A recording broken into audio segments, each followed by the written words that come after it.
Mutatus, Episode 3, Revelations. What?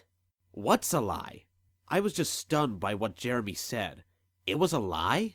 Wait, what was a lie? Everything.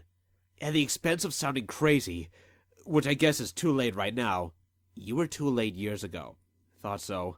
Anyway, the media has presented the data that the birth rates of non-violent humans is declining at a rate that would cease to exist in about 5 to 10 years. But it's a lie. Look at this chart. Jeremy swung around to his station and brought up a chart that showed birth rates in the last 10 years.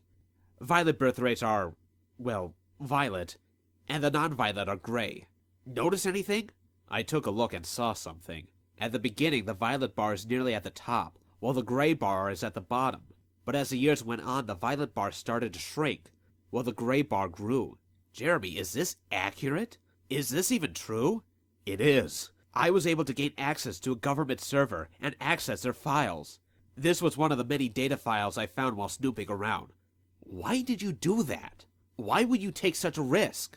Jeremy seemed uncomfortable with that question. He shifted in his chair a bit.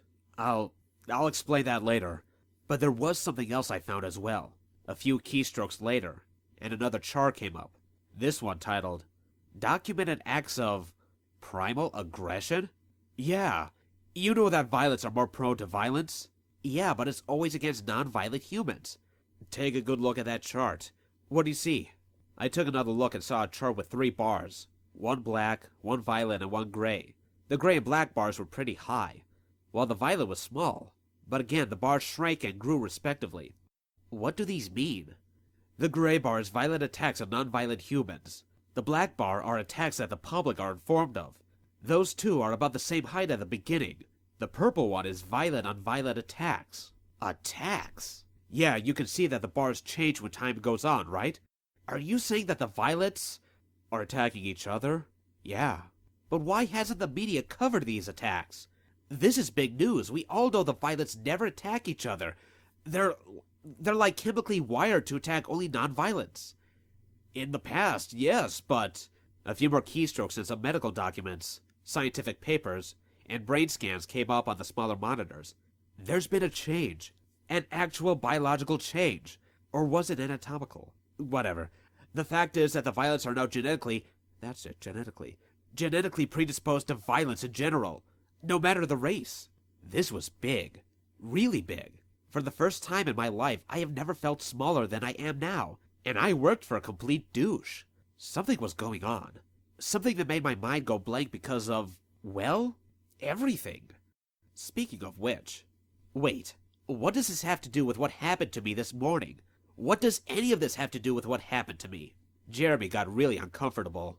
Usually he's right in your face about what he has to say, and hates it when people break eye contact during a conversation with him. But now he wouldn't look at me. He just stared at his monitors when he spoke. About 2 weeks ago, I was contacted by someone. He said he worked for a group called Kinesis, and he wanted me to get the government files I just showed you. I wondered if this guy was crazy or legit, but he said he would transfer half of what he was going to pay me in a gesture of good faith. So I decided, seeing as how he was going to be generous like that I would do what he wanted. I was just as stumped as you are when I saw what the documents showed. After I got the documents, I received another call from him, and he gave me the details on how to deliver them to him. An unused flash stick and a location on where and when to meet. Let me guess. Seeing as how we've gone over all of the various spy film cliches, I'm guessing you went to a public space with lots of people so you wouldn't get caught by the feds or something. No, I was to meet someone in front of 232 Carlisle at 10 p.m. Really? I thought I had something there. 232 Carlisle is an apartment complex, right? So what happened then? I got there at 10 till. When 10 o'clock came, I was starting to feel foolish, but someone walked right up to me. Adam. It was the guy you saw this morning. My mind just froze. Jeremy met the same guy who killed Saren and did something to me. Wait a minute. Wait. These Kinesis guys keep talking about a gift or something. What is that about? I think you know, man. These guys have psychokinesis, telekinesis, telepathy, and that's pretty much all I know of what kind of powers they have. But there is something else. The guy who paid me to get him those documents? You just saw him on TV a little while ago. Really? Did he leave a name or something? No.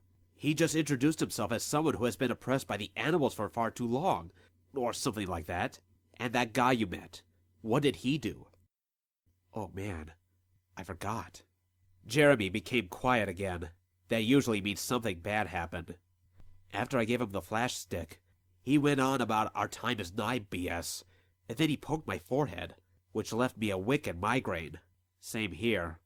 And when I came to, he pulled me up and demonstrated his gift.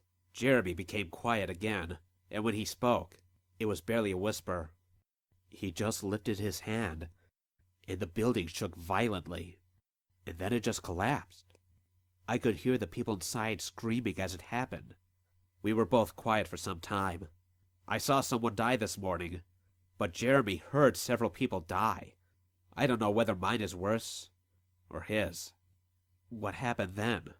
Well, when the dust cleared, I think the guy was blocking it somehow. He looked at me and smiled like it was nothing. Before he could talk, I just ran. I ran back home, locked down everything, and suddenly one of his monitors started to blink, and we both saw a newsfeed video. Jeremy pulled up the video player onto his main monitor. Our jaws dropped when we saw the headline. Lone man levels Austin, Texas. Thousands dead.